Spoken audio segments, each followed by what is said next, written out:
어서오세요. 국어의 모든 것 나는 마사입니다. 저번 시간의 강의에 이어서 이번 시간에도 미래엔 중3 교과서 3단원 점검하고 조정하며 속에 읽는 능동적으로 읽기 진행하도록 하겠습니다. 이번 시간에 끝날 것 같습니다. 저번에 녹화를 하긴 했었는데 마이크를 꼽지 않고 녹화를 진행하는 바람에 두 번째 녹화입니다. 이젠 놀랍지도 않습니다. 이제 항마력이 생겼는지 이런 거 견딜 수 있는 어떤 그런 능력들이 생기고 있습니다. 네, 좌절하지 않고 다시 한번 녹화하도록 하겠습니다. 자, 첫 번째 줄부터 보도록 하죠. 경험을 목적으로 구매한 물건들에 대한 언급이 나오는데요. 자, 이런 친구들은 모두 이렇게 동그라미 표시해 주기로 했었죠. 그죠? 자, 이런 물건들은 대개 다른 사람과의 관계를 위해 사용된 것이었지 라고 얘기를 하고 있습니다. 자, 그럼 여기서 여러분들이 알 수 있는 것은요. 여기서 관계를 목적으로 한 관계적 소비를 했다라는 것을 우리는 짐작할 수가 있다는 것입니다. 근데 이 관계적 소비에 대해서 이 글쓴이는 개념을 사회적 소비라는 개념으로도 얘기하고 있어요. 이게 같은 맥락이라고 볼 수 있거든요. 자, 그래서 함께 콘서트에 간다거나 여행을 가는 것, 이런 것들은 모두 다른 사람과의 관계를 위해 사용된 것이라고 글쓴이는 말하고 있습니다. 자, 때문에 우리가 이전 시간에 배웠던 경험을 목적으로 한 소비 있잖아요. 경험 목적 소비. 자, 이것은 사실 관계적 소비와 밀접한 관련을 가지고 있다. 같은 맥락의 이야기다 라고 생각을 하면 될 것 같습니다. 알겠죠? 자, 이것은 역시 또 사회적 소비와도 같은 맥락의 이야기다 라고 이렇게 비슷한 위치에 있는 개념으로 생각하면 될 것 같아요. 그런데 이 글을 읽는 친구들은 이런 생각을 할 수도 있습니다. 그러니까 읽는 중에 활동 중에 하나인 공감하거나 비판하기의 활동의 일환으로 경험을 목적으로 구매한 게 다른 사람과의 관계를 위해 사용되었다고 했는데, 아니 근데 나는 그냥 나 혼자만의 경험을 목적으로 한 구매들이 많이 있었는데 라고 생각할 수도 있어요. 근데 대부분 다른 사람과의 관계를 위해 사용되었다 라고 얘기를 하고 있잖아요. 그죠? 근데 혼자 콘서트에 가거나 혼자 여행 가는 것도 가능하긴 합니다. 그죠? 많이들 그렇게 요즘 그렇게 살고 있어요. 그죠? 자, 그 다음에 이처럼 자기가 소중하게 생각하는 사람과 공유한 경험이 사람들에게 진정한 행복을 가져다 주었지 라고 얘기를 하고 있습니다. 자기 자신에게 소비하는 것, 그죠? 이거보다 다른 사람과의 어떤 경험을 공유하기 위해 소비하는 것이 더 큰 행복감을 느끼게 한 것이다 라고 얘기를 하고 있어요. 그러니까 지금 여기서 행복감의 크기로서는 이쪽에 좀 더 크다라고 생각할 수가 있는 것이죠. 그죠? 이처럼 행복은 소유를 목적으로 한 소비보다 경험을 목적으로 한 소비했을 때, 그리고 이것도 다 도형 표시해 줄까요? 일단은 소유를 목적으로 하는 소비보다 그 다음에 경험을 목적으로 하는 소비 했을 때, 그 다음에 또 개인적으로 소비를 하는 것보다 관계적 소비했을 때 더 크게 다가온다 라고 얘기를 하고 있습니다. 그래서 우리의 목표는 풍성하게 소유하는 것이 아니고 풍성하게 존재하는 것이어야 된다. 사회심리학자 역시 또 저명한 그런 사람의 이름이 나오죠. 에리히 프롬이 저명한 유명한 책 소유냐 존재냐 하는 책 속에서의 또 유명한 철학자의 말을 인용하면서 한 말이야 라고 하면서 이 글쓴이는 유명한 사람들의 말, 유명한 책의 말을 인용함으로 해서 신뢰성을 더욱더 높이려 했다라는 걸 우리는 짐작할 수 있겠죠. 이 부분에 대한 내용을 한번 깔끔하게 한번 정리해 볼게요. 이렇게 정리할 수가 있어요. 자, 일단 이렇게 경험을 목적으로 한 구매와 그 다음에 소유를 목적으로 한 구매, 이렇게 둘을 나눠 본다면 이 둘에 대해서 우리는 목적을 갖다가 생각해 볼 수가 있어요. 일단은 경험을 목적으로 한 구매는요, 다른 사람과의 관계를 위해 사용했다 라고 얘기를 하고 있습니다. 그죠? 그 다음에 이 소유를 목적으로 한 구매는 그 자신에게 소비하는 것이 목적이라고 볼 수가 있겠죠. 그죠? 자, 그 다음에 의의에 대해서 한번 알아보도록 할게요. 자, 이 경험을 목적으로 한 구매는 어떤 의의가 있는가 라고 생각을 한다면 아무래도 이 소중한 사람과의 경험을 공유하는 데 의의가 있다라고 얘기를 하고 있어요. 그것이 바로 우리에게 어떠한 느낌을 주냐면 진정한 행복을 준다라고 얘기를 하고 있죠. 사실 근데 소유를 목적으로 한 구매 같은 경우에는 딱히 의의를 찾아볼 수는 없는 부분인데요. 결국 이 부분에서 경험을 목적으로 한 구매에서 다른 사람과의 관계를 위해 사용한다는 그런 내용으로 보건대 역시 이 부분은 관계적 소비와 연결이 아주 긴밀하게 되어 있다는 것을 알 수가 있다는 부분이고요. 그죠? 자, 결국 이것은 뒤에 언급하는 사회적 소비와 같은 맥락이라고 얘기할 수가 있고요. 그죠? 자, 그 다음에 여기 우측에는 개인적 소비라고 얘기를 하고 있어요. 자, 그러면 이 관계적 소비와 개인적 소비 중에 사람에게 행복감을 주는 건 어느 쪽이냐? 바로 이쪽이라는 것이죠. 행복감. 됐죠? 그래서 이렇게 이해를 하면 될 것 같아요. 그래서 경험 목적 구매, 그 다음에 관계적 소비, 사회적 소비, 얘네들은 모두 같은 맥락으로 이어져 있다 라고 생각하면 됩니다. 하지만 얘는 지금 이 글쓴이가 지향하는 입장이라고 볼 수 있겠지만은 이 친구는 지양하는 입장이라고 볼 수가 있겠습니다. 그죠? 글쓴이가 그닥 소유를 목적으로 한 구매에 대해서는 좋은 입장을 보이고 있지 않은 것을 알 수가 있겠죠. 그죠? 그래서 이 둘은 좀 서로 상반된다 라고 생각하면 될 것 같습니다. 자, 다음 단락 보시면 2012년 5월 마이클 노턴 교수는 이라는 얘기가 나왔습니다. 역시 유명한 그런 사람의 말을 인용함으로 해서 자신의 의견에 대한 어떤 신뢰도라든지 아니면 설득력을 높이기 위한 시도라고 볼 수 있겠죠. 근데 돈으로 행복을 사는 법이라는 강연을 했답니다. 근데 쭉 읽어보면 여기에서 결국 무엇을 얘기하냐면 글쓴이의 의견과 결을 같이 하는 내용을 지금 여기에 등장시키고 있어요. 뭐라고 하냐면 돈으로 행복을 살 수 있다고 말하지. 다만 그때의 돈은 어떤 돈이다? 다른 사람에게 쓰는 돈이냐? 즉, 이 다른 사람에게 쓰는 돈이라는 얘기는 앞서 말했던 관계적 소비에 대한 얘기를 하는 것입니다. 이 관계적 소비라는 것은 앞서 다시 말하자면 경험을 목적으로 한 구매와 같은 맥락의 이야기라고 볼 수가 있겠죠. 한마디로 관계적 소비를 한다면 행복해질 수 있다 라는 글쓴이의 의견을 더욱더 공고하게 만든다라고 볼 수가 있겠죠. 자, 다음 단락도 볼게요. 연구자들은 다양한 소득 수준과 소비 성향진인 미국인 대상으로 설문조사했대요. 결과는 아주 흥미로웠는데 다른 사람에게 돈을 쓰는 사회적 소비에 지출을 많이 하는 사람일수록 행복감이 높았다. 여기에 사회적 소비도 등장하죠. 그죠? 관계적 소비, 사회적 소비. 자, 같은 맥락의 이야기라고 분명히 얘기했습니다. 그럴수록 행복감이 높았다라고 얘기하는데 지금 여기의 사례들도 그렇고 저 위의 사례들도 그렇고 결국에 이 글쓴이가 자신이 지향하는 말하고자 하는 그 의견을 더욱더 공고히 하기 위한 여러 가지 사례들이 계속 등장한다는 점을 우리는 짐작할 수 있겠죠. 어떤 사례가 등장했는지 한번 정리를 해보죠. 자, 첫 번째로 사회심리학자 벤 보벤의 설문조사가 나왔었습니다. 그죠? 두 번째로 에리 프롬의 소유냐 존재냐 라는 그 책을 가지고도 얘기를 했고요. 자, 세 번째는 마이클 노턴 교수의 어떤 강연에 대한 얘기를 사례로 들었죠. 그죠? 그 다음에 지금 네 번째로 미국인들을 대상으로 한 설문조사. 자, 이런 것들은 모두 결국 무엇을 얘기하고자 하는 것이냐면요. 글쓴이가 말하고자 하는 의견인 사회적 소비, 그 다음에 관계적 소비, 같은 얘기죠. 그 다음에 경험을 대상으로 한, 경험을 목적으로 한 소비가 행복감과 밀접한 연관이 있다. 행복감을 높여주는데 크게 기여한다.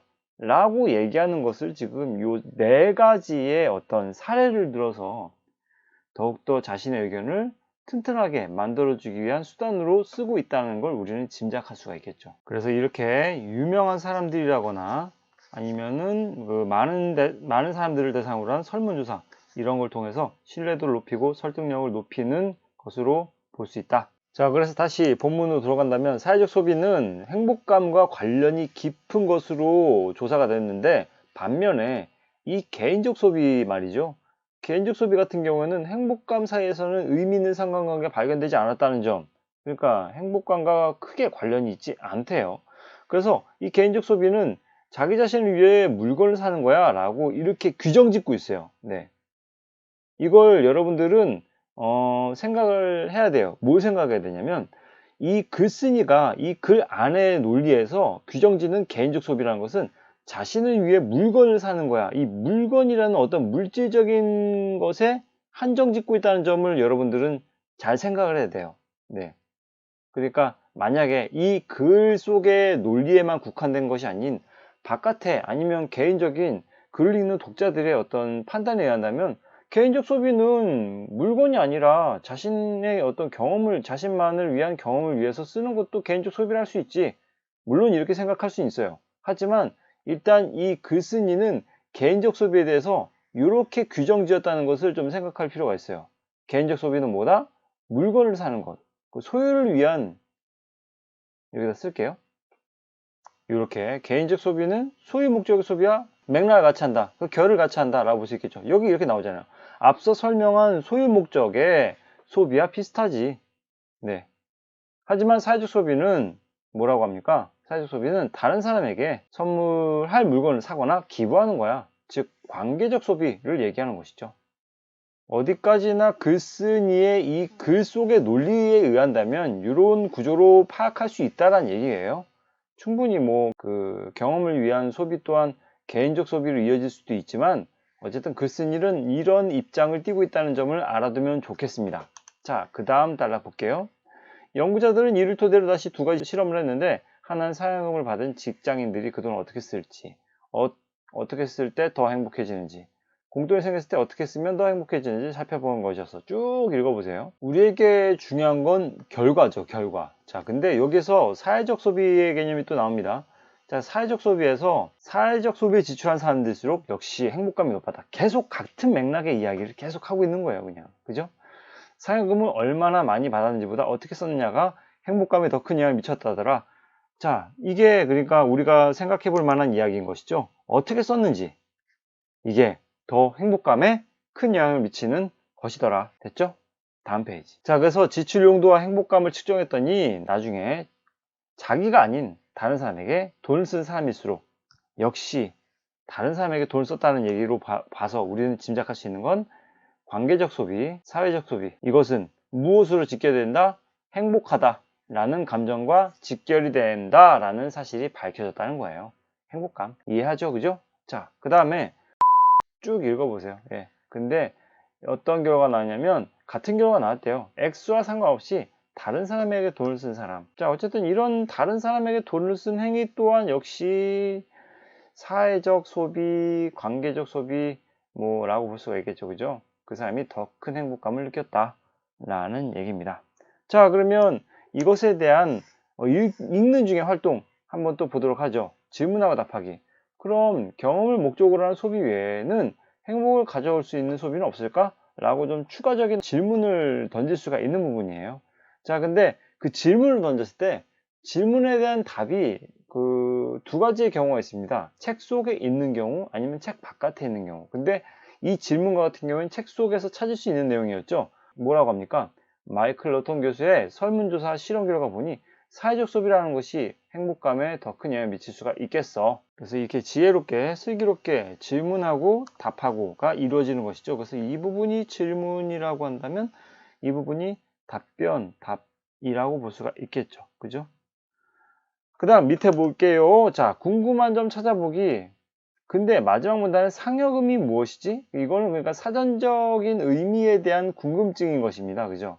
그러니까 질문, 궁금한 점 찾아보기라는 것은 이 미래인 출판사의 입장에서 얘기를 한다면 여기서의 궁금한 점은 아무래도 이런 사전적 의미에 국한된 것 같고요. 여기서 질문하기라는 것은 이 글의 내용에 대한 질문이라고 구분을 굳이 한다면 그렇게 할 수 있을 것 같아요. 예. 근데 상여금이라는 좀 다소 그 어린 친구들에게는 생소한 그런 의미에 대해서 사전적 의미를 찾아보는 내용이 이렇게 나와 있죠. 그죠? 찾으면 됩니다. 네. 자, 그 다음에 이 과정에서 자신의 읽기 과정을 점검하고 조정해보고 어떤 활동을 더 할 수 있는가? 쉽게 말하자면 읽는 중의 활동, 이런 질문하고 답 찾기, 궁금한 점 찾아보기, 그 다음에 그 이해도 점검하기, 예측한 내용 확인하기, 공감하거나 비판하기, 이거 이외에 또 다른 활동은 없을까? 라는 질문인 것입니다. 자, 그럼 이것에 대한 내용은 아마도 이렇게 쓸 수도 있겠죠. 이것만이 있는 게 아니라 밑줄 긋기도 있고요. 중요한 내용에 밑줄 긋는 것이죠. 아무 내용에다 밑줄 긋는 게 아니라 꼭 중요한 내용에, 인상적인 내용에 밑줄 긋는 활동이 있고요. 그 다음에 메모하기가 있습니다. 그 다음에 장면을 머릿속에 떠올리기. 자, 일련의 이런 내용들은 모두 자습서에 나온 내용들입니다.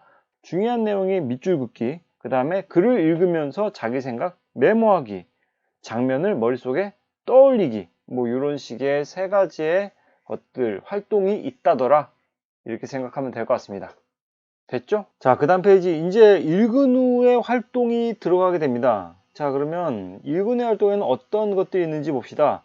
내용을 요약하거나, 그 다음에 주제를 파악해 보는 거. 이것도 괜찮죠? 그 다음에 또 글을 읽고 새롭게 알게 된 점이라든지 아니면 깨달은 점을 생활에 적용해 본다. 여기까지가 읽은 후의 활동이라고 볼 수가 있겠죠. 그래서 이렇게 읽은 후의 활동 1번, 2번, 3번을 했습니다. 사실 지금 자습서에는요, 어떻게 되어 있냐면요, 이런 식으로 새롭게 알게 된 점을 3번, 깨달은 점을 생활에 적용을 4번으로 얘기했는데, 그리 설득력이 있지 않습니다. 왜냐하면 문맥이 이렇습니다. 새롭게 알게 된 점 또는 깨달은 점이라고 하잖아요. 그죠? 이것을 어떻게 하라고? 생활에 적용하는 거. 이게 하나의 활동으로 보는데요. 저는. 예. 그래서 선생님은 굳이 얘를 왜 나눠야 되나라는 생각이 좀 들어서 일단 얘를 빼고 이렇게 하나로 묶었습니다. 이게 하나의 덩어리잖아요. 의미 덩어리인데 왜 얘를 나눴는지 모르겠어요. 뭐, 하지만 가장 중요한 건 여러분들 학교 선생님께서 어떻게 정리하느냐가 가장 중요합니다.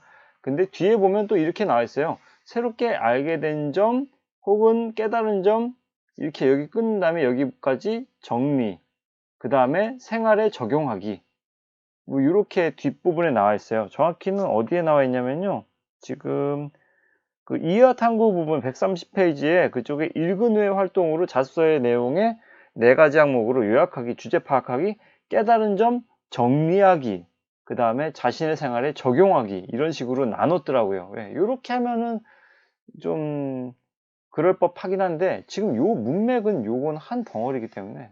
자, 그 다음 밑에 보면요, 요약하기, 핵심 내용을 요약해 봐야겠어. 요약하면 되죠. 자, 일단 1문단인데요. 요거 좀 잘린 거예요. 1문단 문제제기. 소비를 할 때 뭐를 따집니까? 필요를 따져서 신중하게 해야 한다.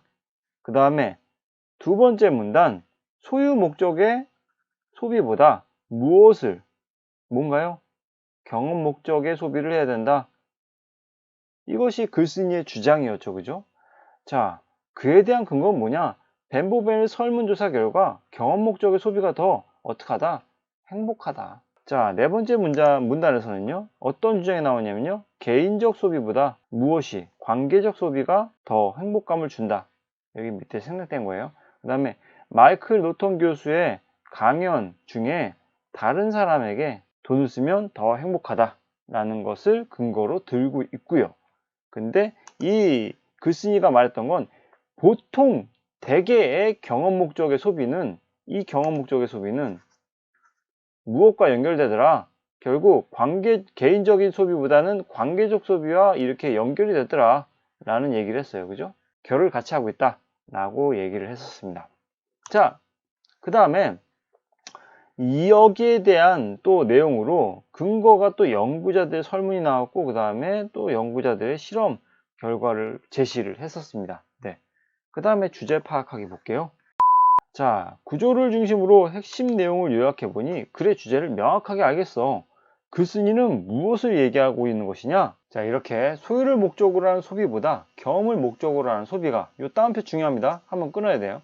자기 자신만을 위한 소비보다는 다른 사람을 위한 소비가 더 큰 행복감을 줄 수 있다. 행복감을 줄 수 있는 것은 바로 경험을 목적으로 하는 소비이고, 그 다음에 다른 사람을 위한 소비이다 라는 걸 알아두면 될 것 같습니다. 자, 그래서 글쓴이도를 담아서 마지막 문단을 덧붙이자면 글의 주제를 강조할 수 있겠지? 내가 한번 써볼까? 뭐 각자 써보면 됩니다. 되게 중요한 건 아니에요.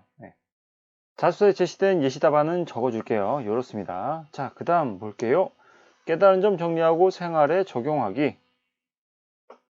뭐 이 부분도 딱히 선생님이 가르쳐줄 부분이 있는 건 아닙니다. 뭐 대충 이렇게 생활에 적용하는 모습들이 있다더라 생각하면 될 것 같아요. 여기까지 읽기 전, 중, 후의 과정에 따른 능동적 읽기에 대해서 배워보았습니다. 여러분들 도움이 되었을란가 모르겠네요. 금방 또 시험 다가오죠. 여러분들 고생 많습니다. 강의가 도움이 되었다면 구독과 좋아요 부탁드립니다. 감사합니다.